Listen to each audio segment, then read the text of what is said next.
Boa noite, igreja. Graça e paz seja sobre a vida de cada um de vocês. Privilégio para nós, para mim, para minha esposa, nós estarmos aqui mais uma vez, essa igreja tão preciosa, essa igreja do Senhor, e vendo aquilo que Deus tem feito no meio de vocês, nos alegramos muito ao ver um grande número de pessoas consagrando a sua vida a Jesus, multiplicando os seus pequenos grupos, como vocês chamam, as suas células.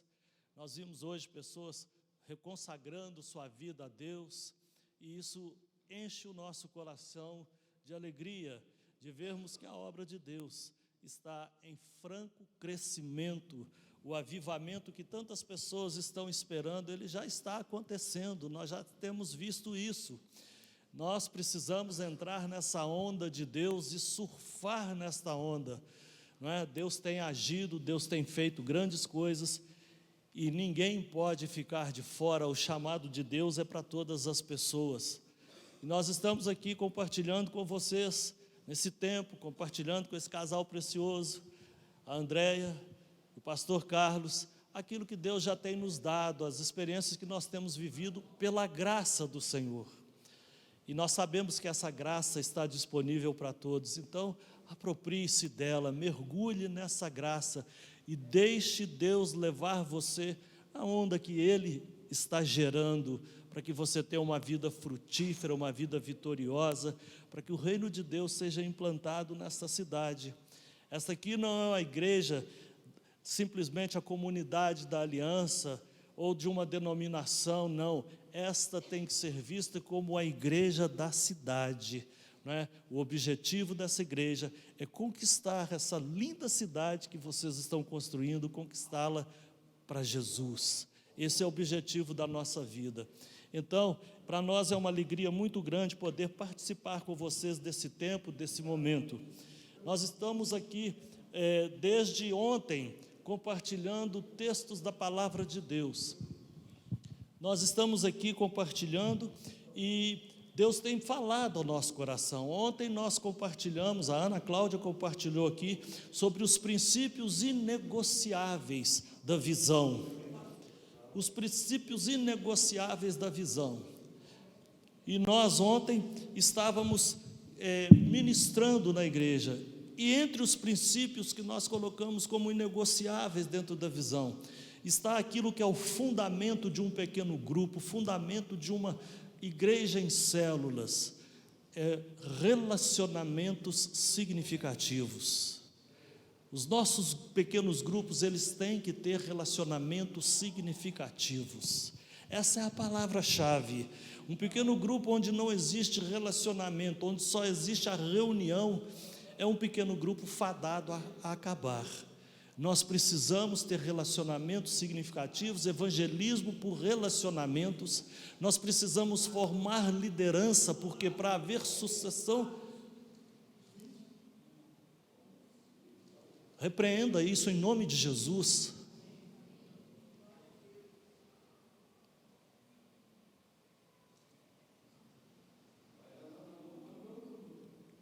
Então nós precisamos ter esses relacionamentos significativos, evangelismos por relacionamento, formar lideranças. O pastor está oportunizando para a igreja cursos à distância. Aproprie-se disso, são coisas preciosas que Deus tem disponibilizado. Nós precisamos crescer, multiplicar, e esses são princípios inegociáveis de uma visão celular. Ontem nós falamos sobre você encher as suas vasilhas. Eliseu pediu um chamado de Deus, uma porção dobrada do Espírito que estava sobre Elias, e Elias falou com ele: você pediu uma coisa muito dura, e estabeleceu algumas condições para que aquilo pudesse acontecer. E Eliseu tratou de tomar as providências necessárias para que a unção dobrada de Deus estivesse sobre ele. E ele mostra para a gente que a primeira coisa que ele fez, ele despediu dos seus pais, ele sacrificou o seu gado, ele queimou os seus arados, e ele se entregou a Deus, para que Deus pudesse usá-lo.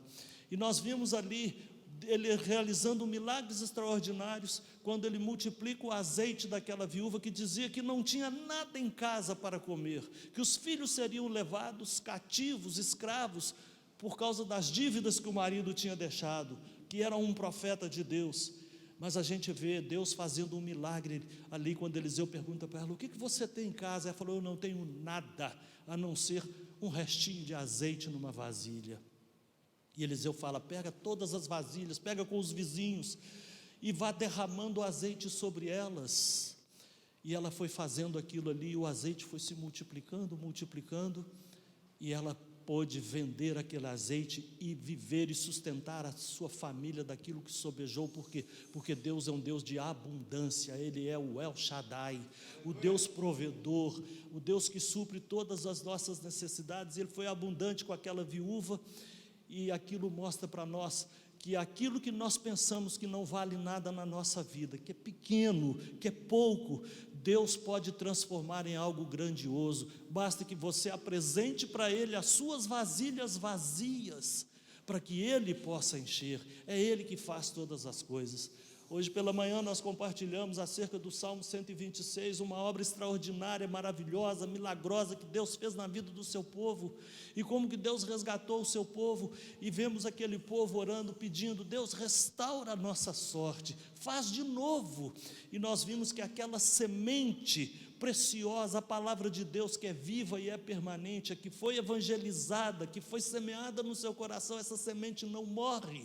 Essa semente não se apaga, ela permanece para sempre. Ela está apenas esperando que as águas do Espírito Santo venham sobre você, que você busque no Espírito Santo para que Ele vivifique essa semente em sua vida, e para que a sua vida deixe de ser um deserto e ela passe a ser um jardim florido. Tem muita gente vivendo no deserto, quando Deus quer fazer da sua vida um jardim florido, como Ele faz com as torrentes do Neguebe.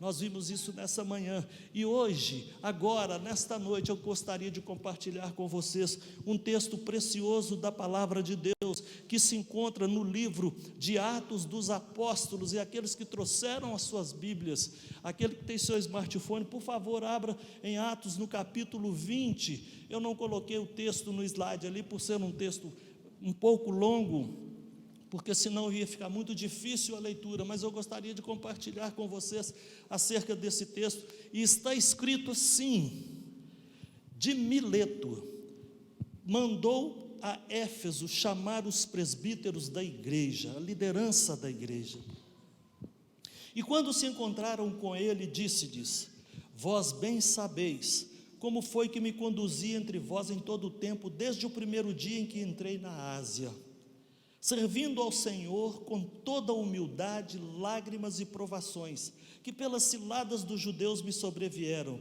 jamais deixando de vos anunciar coisa alguma proveitosa, de vô-la ensinar, publicamente e também de casa em casa, testificando tanto a judeus como a gregos o arrependimento para com Deus e a fé em nosso Senhor Jesus Cristo.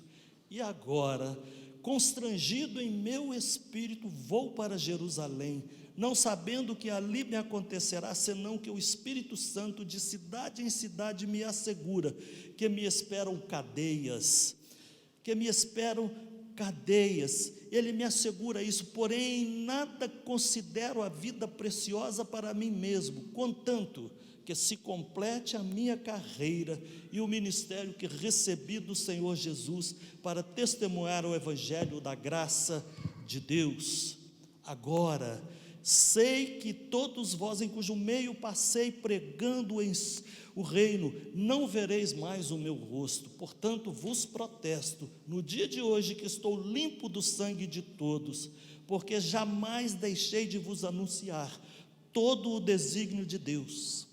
Atendei por vós e por todo o rebanho sobre o qual o Espírito Santo vos constituiu bispo, para pastoreardes a igreja de Deus, a qual Ele comprou pelo seu próprio sangue. Eu sei que depois da minha partida entre vós penetrarão lobos vorazes, que não pouparão o rebanho, e que dentre vós mesmos se levantarão homens falando coisas pervertidas, para arrastar discípulos atrás deles. Portanto, vigiai, lembrando-vos de que por 3 anos, noite e dia, não cessei de admoestar a cada um com lágrimas. Agora, pois, encomendo-vos ao Senhor e à palavra da sua graça, que tem o poder de vos edificar e dar herança entre todos os que são santificados. De ninguém cobicei prata, nem ouro, nem vestes. Vós mesmos sabeis que estas mãos serviram para o que me era necessário, a mim e aos que estavam comigo. Portanto, tenho-vos mostrado que em tudo, trabalhando assim, é mister socorrer os necessitados e recordar as palavras do próprio Senhor Jesus: mais bem-aventurada coisa é dar do que receber. Tendo dito estas palavras, ajoelhando-se, orou com todos eles, e houve grande pranto entre todos, e abraçando afetuosamente a Paulo, o beijavam, entristecidos, especialmente pela palavra que dissera, não veriam mais o seu rosto, e acompanharam-no até o navio. Eu queria que você fechasse os seus olhos e orasse ao Senhor agora. E baseado nesse testemunho, nesse discurso do apóstolo Paulo, você orasse e pedisse: meu Deus, ministra o meu coração, fala ao meu coração, me desafia nesta noite, para que a minha vida tenha um novo impacto, para que esta igreja tenha um novo impacto. Deus, eu peço que o Senhor nos desafie, ministre ao nosso espírito aquilo que teu Santo Espírito tem para esta igreja. Oh meu Deus, em nome de Jesus, nós te pedimos isso. Amém. Amém. Nós estamos lendo um texto de Atos dos Apóstolos, no capítulo 20. No capítulo 20 de Atos tem esse texto precioso, esse texto maravilhoso. Eu me lembro, quando eu era um recém-convertido e começando a ler a Bíblia, eu lia esse texto, e a primeira vez que eu li esse texto, eu chorei muito. Eu não me esqueço disso, de tão emotivo que era aquele discurso do apóstolo Paulo, e eu não conhecia a palavra de Deus, estava tendo os primeiros contatos com ela, mas isso ficou marcado no meu coração, um episódio tão extraordinário, um discurso tão pungente que o apóstolo Paulo fez junto com aquela igreja. E nós precisamos saber entrar nesse contexto, no momento em que o apóstolo Paulo fala acerca de si mesmo para esta igreja, para a liderança da igreja, a qual ele pastoreou durante 3 anos.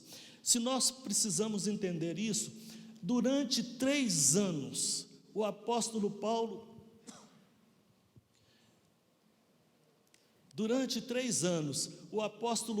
edificou uma igreja forte em Éfeso, e ele fez essa edificação baseado em relacionamentos profundos com aquela igreja. O seu ensino, aquilo que o apóstolo Paulo mostrou para aquela igreja, ele falou de bênçãos espirituais que nós conquistamos, que nós recebemos de Deus, logo no primeiro capítulo da carta aos Efésios. Quando ele escreve aquela carta, ele mostra sobre essas bênçãos espirituais que nós recebemos. Ele desvenda o mundo espiritual, mostrando as lutas que nós enfrentamos. Ele fala acerca dos dons espirituais que nós recebemos, os dons do Espírito Santo. Ele fala nessa carta sobre os relacionamentos familiares. Ele fala sobre a salvação dos gentios e dos judeus pela graça, e ele vai mostrando aqueles ensinos mais profundos da palavra de Deus, uma carta extraordinária. Muito obrigado. Ele fala sobre isso, e ele começa a mostrar um padrão de vida, um nível de vida espiritual tremendo. Ele fala do poder que existe na concordância, porque ele fala acerca da unidade da fé. Ele coloca 7 pontos da unidade da fé que nós temos em Cristo Jesus. Muitas vezes nós oramos pedindo unidade da fé. Nós não temos que pedir unidade da fé, porque ela já existe, ela foi estabelecida por Deus. O que nós precisamos pedir a Deus é concordância. Por quê? Porque Jesus falou que se vocês concordarem acerca de qualquer coisa que pedirem, será feita pelo meu Pai que está no céu. A igreja precisa estar em concordância. Por quê? Porque a unidade da fé já existe. Há um só Deus, uma só fé, uma só esperança, um só Espírito, um só batismo. E Paulo mostra isso. Isto existe, isso é uma realidade espiritual que nós vivemos. Então há um poder tremendo na igreja quando existe concordância acerca de qualquer assunto. Por isso nós precisamos preservar. Ele não fala que nós temos que criar uma unidade da fé, ele fala que nós temos que preservar a unidade da fé, porque ela já existe. Então, nós precisamos descobrir esses tesouros que estão na palavra de Deus e que o apóstolo Paulo nos ensinou. Mas ele mostra, através dessa carta de Efésios, algo que é precioso. Ele nos desafia a algo que é tremendo quando ele fala que nós temos que viver, andar de modo digno da vocação que fomos chamados. Paulo está falando acerca de uma vocação extraordinária que Deus colocou na nossa vida. Há algo para nós, Deus tem expectativas a nosso respeito, Deus tem expectativas acerca de cada um aqui que compõe esse corpo de Cristo. Deus espera algo de nós, e Paulo fala assim: andem de maneira digna dessa vocação que vocês foram chamados. Há um chamado de Deus para essa igreja, há um chamado de Deus para cada um de nós, e nós temos que viver de tal forma que esse chamado se cumpra na nossa vida. Então Paulo nos desafia isso, e quando ele diz lá em Efésios 4:1, que nós devemos andar de modo digno. Agora, como andar nesse modo digno dessa vocação? Paulo nos mostra, através desse discurso que ele faz na despedida desses membros da igreja de Éfeso, uma igreja que estava numa situação tremenda, porque Éfeso era um reduto de uma potestade que se chamava Diana, que a cidade vivia em função daquilo, que o comércio vivia em função daquilo ali.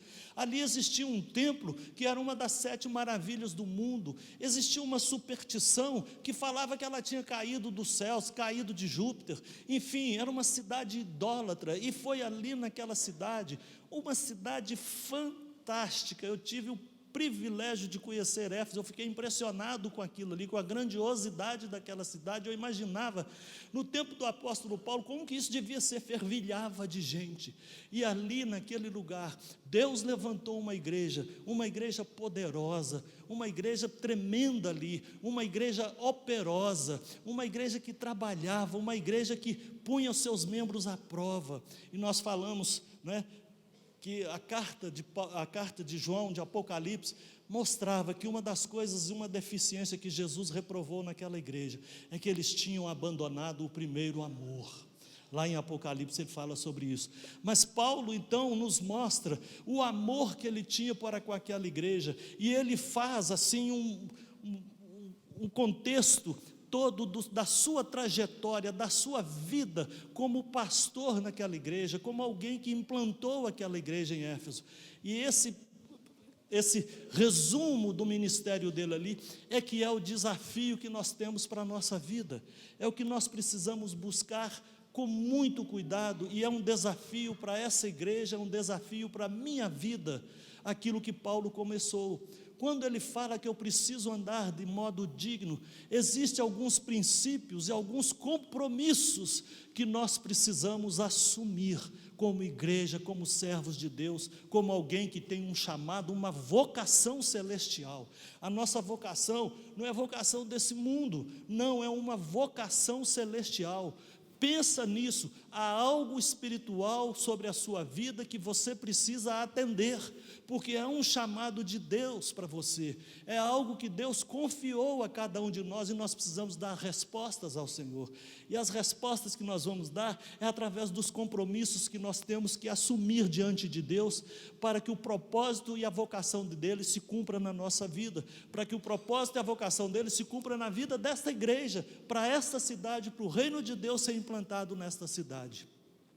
E dentre esses compromissos, eu gostaria de ressaltar alguns que estão nesse texto, nesse discurso que Paulo faz, nessa despedida que ele faz da igreja. E o primeiro compromisso que nós precisamos entender que nós temos é um compromisso com Deus. Você tem um compromisso com Deus. E Deus vai requerer de nós o cumprimento deste compromisso. Porque quando Jesus falou que como seria o julgamento da igreja, o julgamento do mundo, Jesus falou acerca de talentos, Jesus falou acerca de minas que tinham sido dadas e que Deus esperava que aqueles que recebessem isso, multiplicassem aquilo que tivessem recebido. Jesus mostra isso claramente. Então, quando ele mostra isso, ele faz uma avaliação ao nosso respeito, e a avaliação de Deus a nosso respeito é uma só: servo. Esse é o título que nós temos, servo. Jesus falou que quando aquele homem chegou para ele e falou: o Senhor me deu 5 talentos, está aqui mais 5 talentos, o Senhor me deu 2, está aqui mais 2, porque Deus espera que a gente multiplique aquilo que Ele tem nos confiado. Então, quando nós fazemos isso, há uma avaliação a nosso respeito, e essa avaliação não é: cara, você é um mega star, você é um cara extraordinário, você é fantástico, você merece aplausos. Não, a avaliação de Deus é uma só: servo bom e fiel. O título que nós temos diante de Deus é um só, é de servo. Não há nada diferente, não há nenhum título, nenhuma outra avaliação. Nós somos diante de Deus servos. Nós precisamos entender isso, e nós procuramos incutir isso na nossa rede, quando nós falamos: a única coisa que nós temos e que somos chamados é de servos, e nós estamos aqui para servir. E Paulo fala isso, quando ele fala sobre os compromissos, ele fala: eu servi ao Senhor com toda humildade, com lágrimas, sendo severamente provado pelas conspirações dos judeus. Irmãos, o primeiro compromisso que nós temos não é com a obra de Deus. O primeiro compromisso que nós temos é com o Deus da obra. E muitas vezes nós entramos no ativismo e perdemos a noção do nosso relacionamento com Deus. Nós temos que ter um compromisso, é com Ele. O nosso primeiro chamado é andar com Deus. Quando Deus chamou Abraão e falou: anda na minha presença e ser íntegro, anda comigo. O relacionamento com Deus, o relacionamento, a intimidade nossa com Deus, ela vem em primeiro lugar na nossa vida, porque todas as coisas que nós faremos, que alcançaremos, elas derivam de um relacionamento profundo com Deus, e se não houver esse relacionamento, todas as outras coisas vão por água abaixo. E muita gente tem prescindido desse relacionamento com Deus, e às vezes entram num ativismo, e dentro da igreja, e até mesmo bem intencionados, mas Deus não quer isso. Deus quer adoradores, quer pessoas que andem com Ele. E Jesus falou isso para aquela mulher na boca do poço, né? Jesus falou para ela: ela dizia: vocês dizem que é lá em Gerizim ou em Jerusalém que se deve adorar, e Jesus falou: não é lá nem cá. Deus busca adoradores que o adorem em espírito e em verdade. É gente que vai estar na presença dEle, porque quando estamos na presença dEle, nós vamos ter direção de Deus na nossa vida. O crente, aquele que serve a Deus, ele serve a Deus e ministra aos homens. Primeiro eu sirvo a Deus, depois o crente serve com um profundo senso de humildade. O apóstolo Paulo fala ali: eu servi ao Senhor com humildade e com lágrimas.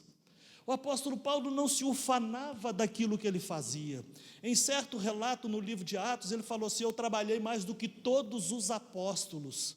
Eu sou apóstolo. Quando ele era contestado sobre isso, ele falou: eu trabalhei mais do que todos eles. Não eu, mas a graça de Deus comigo.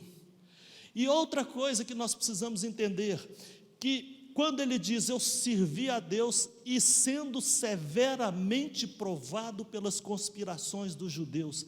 Irmãos, servir a Deus implica em passar por dificuldades. Nós achamos que muitas vezes, porque estamos servindo a Deus, nós estaremos isentos de qualquer dificuldade, oposição ou sofrimento.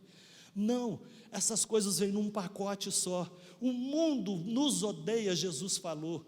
E se o mundo vos odeia, saibam que primeiro do que a vocês, ele odiou a mim. Jesus foi o exemplo maior. E Paulo, apesar de todas essas conspirações, e você lê nos livros, nos capítulos anteriores ao capítulo 20, você vai ver o que eles fizeram com ele, os tumultos que tinham na cidade de Éfeso, porque ele pregava e o pessoal falava, olha, nós vamos perder a nossa renda, os nossos negócios, porque esse homem tem ensinado isso aqui, nós vamos perder as vendas das estatuetas, dos fetiches aí da Diana dos Efésios, e houve um tumulto de mais de 2 horas, que o povo gritando, grande é a Diana dos Efésios. Eles foram perseguidos ali, e Paulo mostra isso, as conspirações pelas quais ele passou, não impediram de que ele servisse ao Senhor. Muita gente, na primeira aprovação, na primeira oposição, no primeiro fracasso, desiste. Muitas vezes você está ali no seu pequeno grupo servindo e as pessoas não estão correspondendo, aí você fala assim, não quero mais, eu não consigo, eu não sou capaz, eu desisti. Agora imagina um homem que estava ali numa cidade idólatra, sendo duramente perseguido, severamente provado, mas ele não desistiu, ele implantou uma igreja ali, uma igreja vitoriosa. Então isso serve, primeiro o compromisso que nós temos é com o Deus da obra, para depois ter um compromisso com a obra de Deus. Nós precisamos ter e desenvolver e ter consciência na nossa vida, de que nós temos um compromisso com Deus. Mas Paulo continua mostrando que nós precisamos, nesse tempo que nós servimos a Deus, de ter um compromisso com nós mesmos. Ele diz lá no verso 18, quando eles chegaram para encontrar com o apóstolo Paulo, ele diz, vocês sabem como vivi todo o tempo em que estive com vocês, desde o primeiro dia em que cheguei à província da Ásia.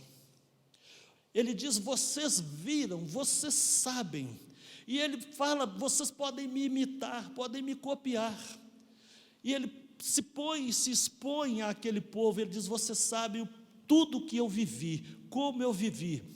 Isto mostra para a gente que nós, como cristãos, como crentes, primeiro nós devemos cuidar de nós mesmos, para depois cuidar das pessoas. Nós devemos zelar por nós mesmos, pela nossa vida, para depois zelar pelas pessoas. As pregações, as exortações, as confrontações, as cobranças, as disciplinas, elas primeiro precisam ser aplicadas na nossa vida, para depois ser aplicada na vida dos outros. Muitas vezes queremos disciplinar, corrigir, repreender as pessoas, erros, pecados e tudo, e nos descuidamos de nós mesmos. Quem sustenta o nosso ministério, o nosso chamado, é a nossa vida. É a maneira como vivemos. Cuidar de nós mesmos implica em não praticar aquilo que nós condenamos na conduta dos outros.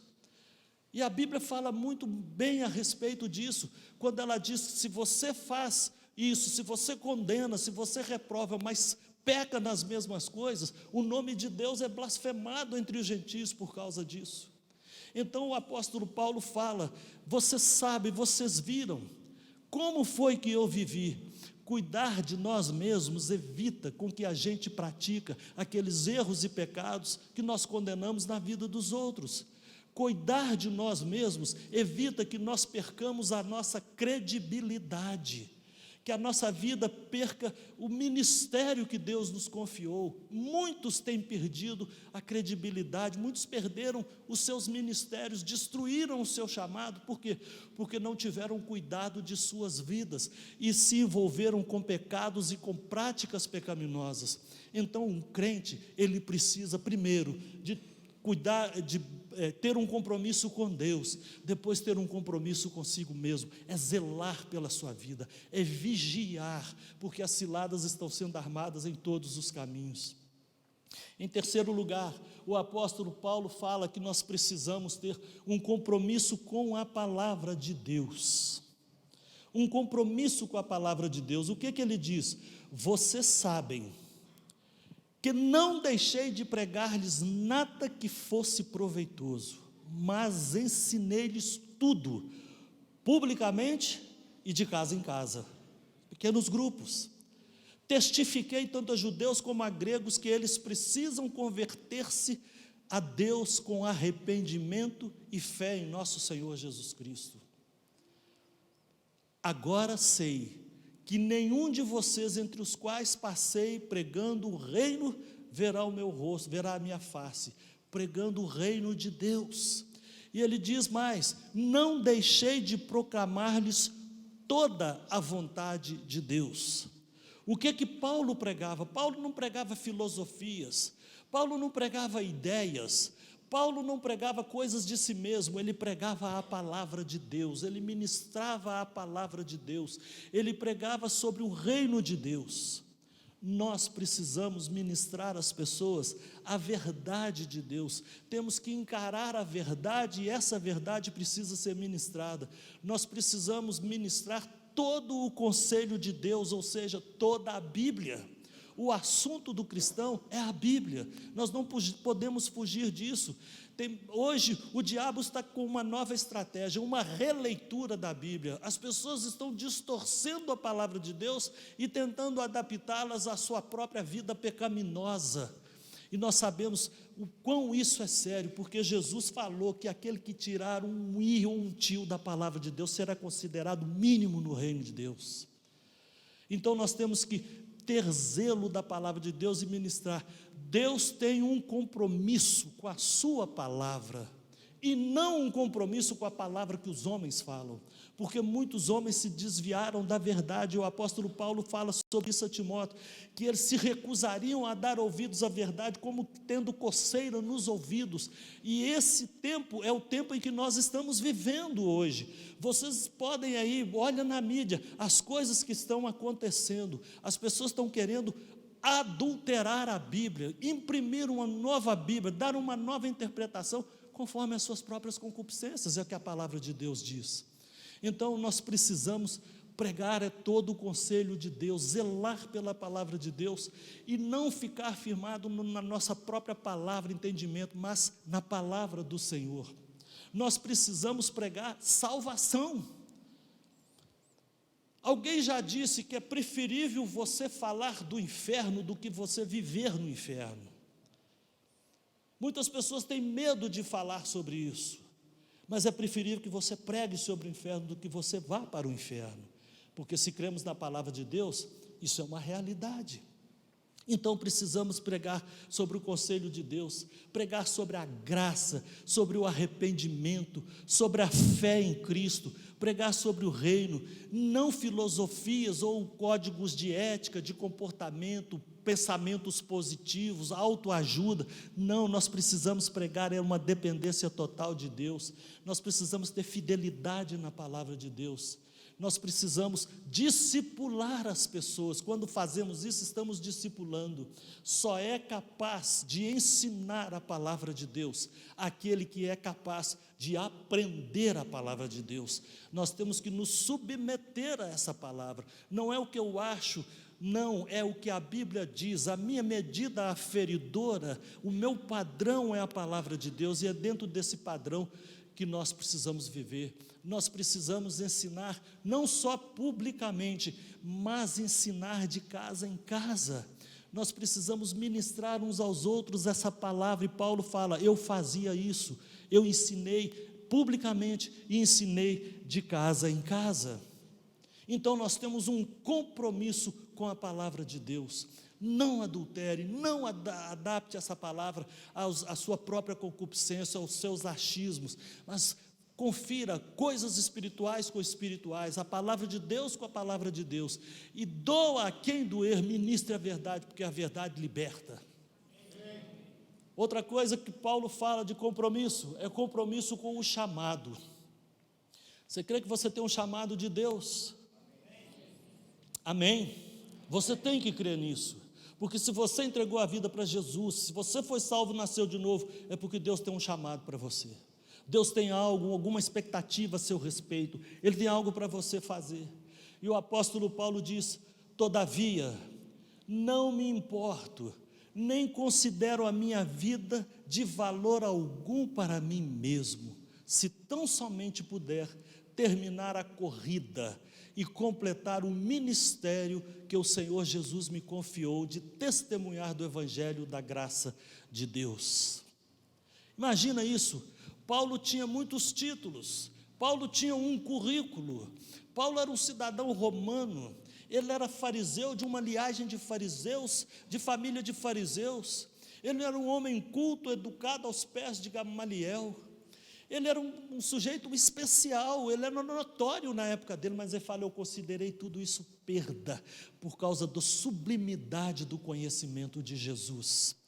Paulo recebeu aquele chamado, e ele fala: eu não fui infiel, não fui negligente à visão celestial que eu recebi, eu não fui negligente, ele absorveu aquele chamado dele. Por quê? Porque o nosso compromisso, irmãos, ele vem do chamado de Deus para nós. Nós precisamos ter consciência disso. O chamado de Deus sobrepõe a nossa vida. A missão de Deus para nós, ela vai além da nossa vida. Nós temos que ter consciência de que isso é que confere valor à nossa existência. É o chamado de Deus que dá direção para a gente, a consciência do chamado é que dá direção para a nossa vida e nos dá força nas lutas. Quando você passa por oposições, por confrontações, quando você é questionado, quando você enfrenta as oposições que o mundo vai impor sobre nós, e cada dia vai ser pior ainda, você tem que ter consciência: eu fui posto para isso. Paulo falava: nós fomos designados para isso, essas coisas não nos surpreendem, nós fomos designados para isso. Por quê? Porque a força que ele tinha, a força interior dele, vinha de uma certeza de um chamado de Deus para a vida dele, a convicção que ele tinha da sua missão. Você tem convicção de que Deus chamou e salvou você para você fazer diferença no mundo?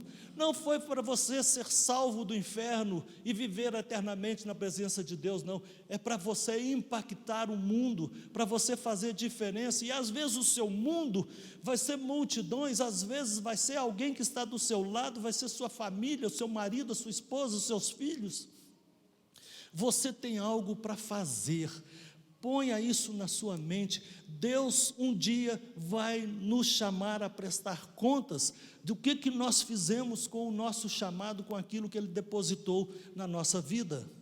Então Paulo tinha um compromisso com o seu chamado, e isso é um exemplo que ele dá. E ele continua no seu discurso. Ele continua dizendo no seu discurso que nós temos um compromisso com a igreja, com o corpo de Cristo. Nós temos esse compromisso. Ele diz assim: cuidem de vocês mesmos e de todo o rebanho sobre o qual o Espírito Santo os colocou como bispos para pastorearem a igreja de Deus que Ele comprou pelo seu próprio sangue. Eles estavam ali em algum lugar, numa praia, Paulo prestes a embarcar naquele navio, e ele diz assim: cuidem de vocês mesmos, cuidem do rebanho sobre o qual o Espírito Santo colocou vocês, como bispos, como líderes, para vocês pastorearem esse rebanho, para vocês pastorearem a igreja de Deus, que Ele comprou pelo seu próprio sangue. Cuidar de si mesmo e do rebanho é o uns aos outros que nós falamos, são os relacionamentos significativos que nós temos que desenvolver. Ninguém é dono do rebanho, o dono do rebanho é Jesus. Nós somos servos no rebanho, nós somos servos. João, o apóstolo, ele fala, quando ele, na sua terceira carta, que existia na igreja um certo cidadão chamado Diótrefes, e ele falava: ele não nos dá acolhida, ele se opõe a nós, ele se assenhorou do rebanho, Ele tomou conta, Ele é um dominador do rebanho. Agora a palavra de Deus nos mostra, Paulo falando, que Ele tinha um compromisso, e que nós temos que cuidar desse rebanho, não nos apossar dele, como se fosse propriedade nossa. Não, nós somos servos do rebanho. Você é servo daquele que parece ser um crente chato, um crente problemático. Você é servo dele. É para esses que Deus está levantando a igreja, para esses que Deus está chamando para você curar, ajudar. Nós precisamos também compreender o valor que a igreja tem. Muitas vezes criticamos a igreja, criticamos pessoas, criticamos ministérios, mas a palavra de Deus diz que essa igreja, esse rebanho, Jesus comprou com o seu próprio sangue. Isso foi muito caro para Deus. Nós precisamos compreender isso, porque foi pago um alto preço pelo rebanho. E sabe, foi esse rebanho que Deus confiou a nós. Olha o tamanho da responsabilidade como crentes, como pessoas que nasceram de novo, o tamanho da responsabilidade que nós temos. Eu sou aposentado, sabia? Eu já me aposentei. Eu podia viver minha vida tranquilamente, mas eu tenho consciência de que Deus tem algo ainda para fazer. Eu tenho consciência de que eu tenho a oportunidade de, dia após dia, estar depositando lá no reino, lá no céu. E o que me move é o quê? Aquilo que Jesus falou: se alguém amar a sua própria vida, vai perdê-la, mas se alguém por minha causa perder a sua vida, vai achá-la. Isso para mim é verdade. É verdade. Muitas vezes eu já pensei, chega, eu estou cansado, eu vou parar, eu vou desistir, eu não vou continuar mais. Eu já passei da idade, eu já dobrei o cabo da Boa Esperança, eu estou mais para urubu do que para beija-flor, não é? Não, eu falo, enquanto eu estiver com fôlego de vida, eu quero servir o meu Deus. Sabe por quê? Porque Paulo dizia lá para Timóteo: guarda o depósito que te foi confiado. É isso que Deus espera de nós. Mas ele também fala que Ele é poderoso para guardar o meu depósito.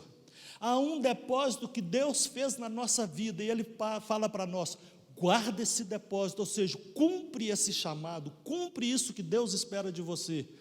Porque Ele diz também: mas eu também faço um depósito lá no céu, onde a traça não corrói, onde a ferrugem não corrói, o ladrão não rouba. E Paulo fala: eu sei que Ele é poderoso para guardar o meu depósito até aquele dia.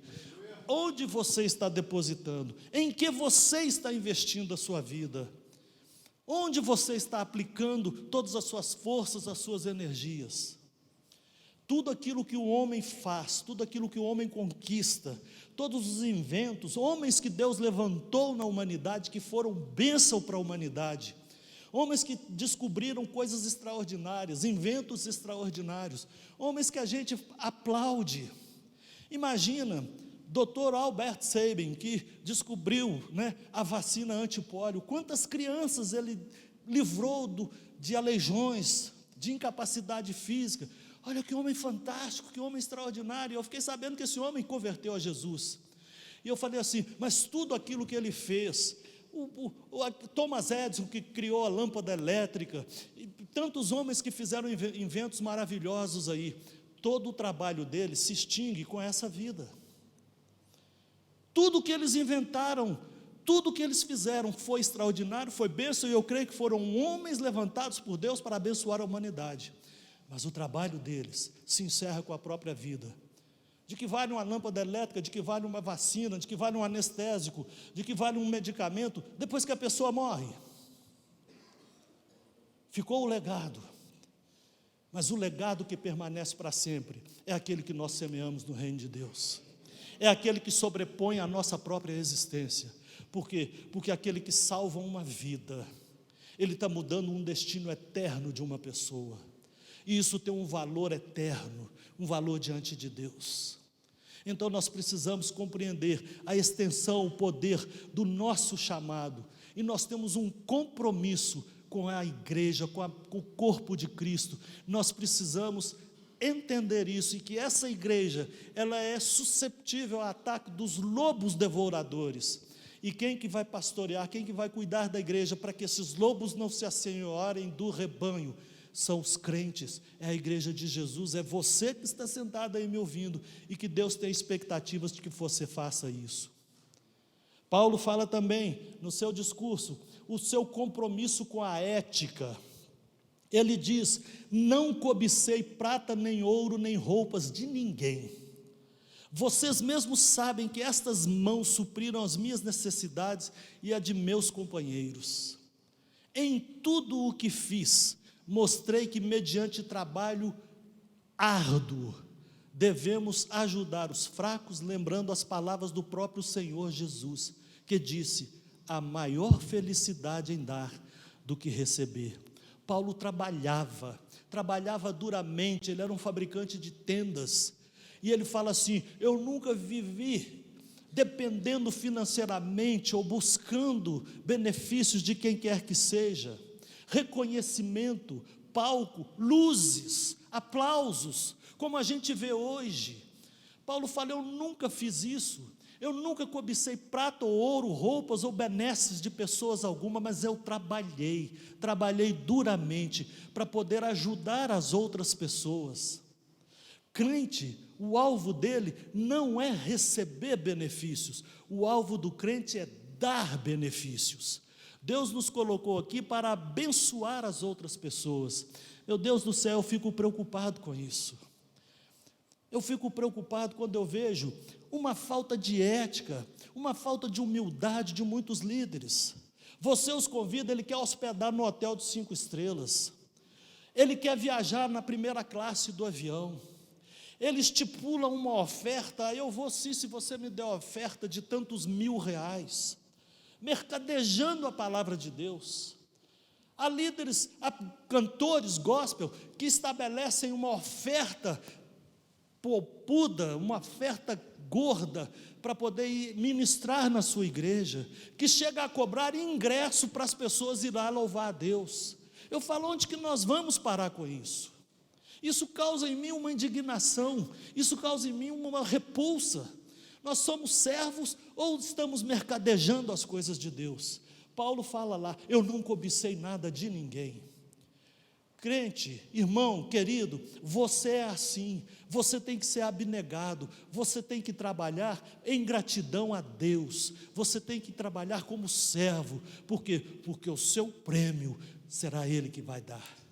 O seu prêmio não virá daqui da terra, o seu prêmio virá do céu. E é nisso que nós temos que estar mirando, quando Paulo fala que a coroa da justiça está reservada para ele. A coroa da justiça estava reservada.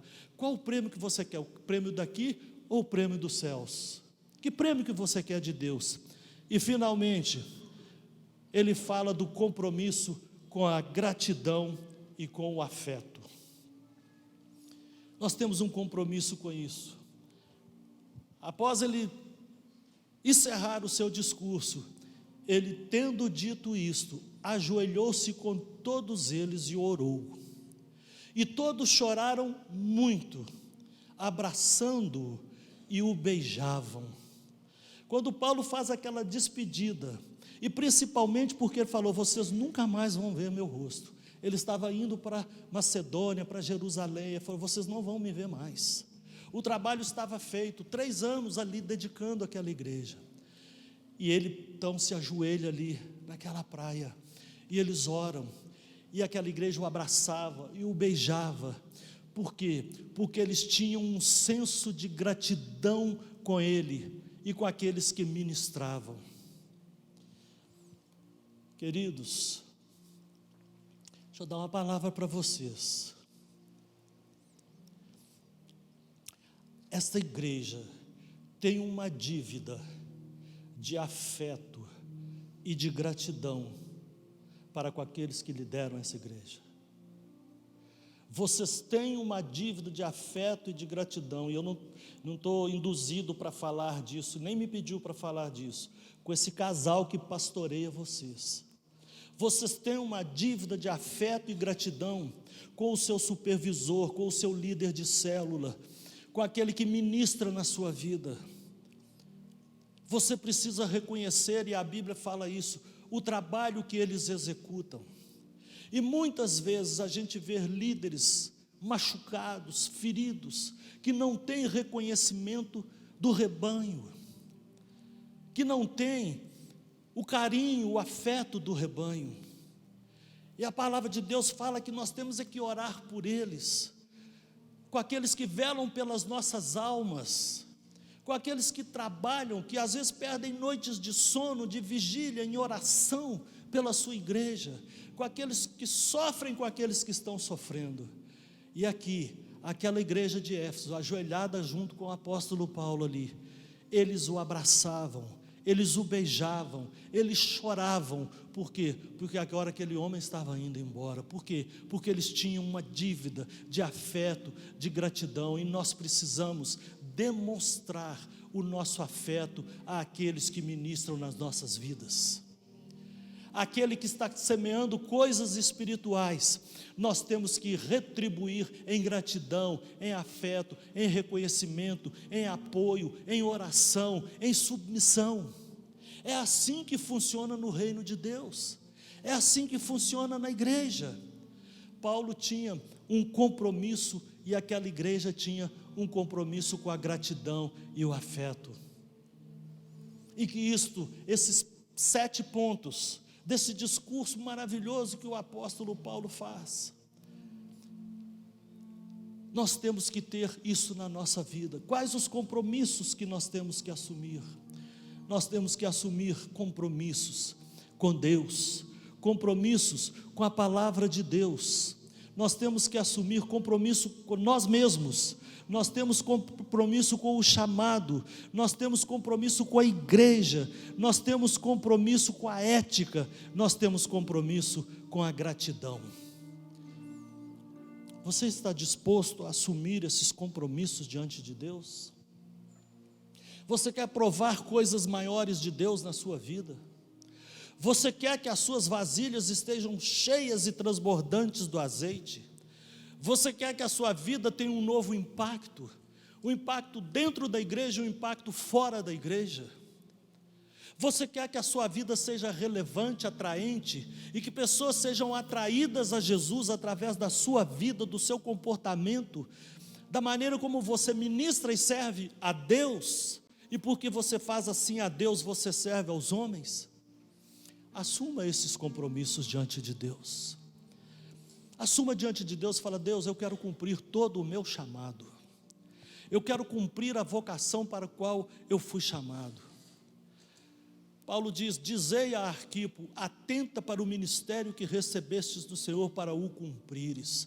Deus tem expectativas a seu respeito, Deus tem graça para a sua vida, Ele tem o poder do Espírito Santo para que você possa viver assim. A única coisa que Ele pede a você: disponha-se.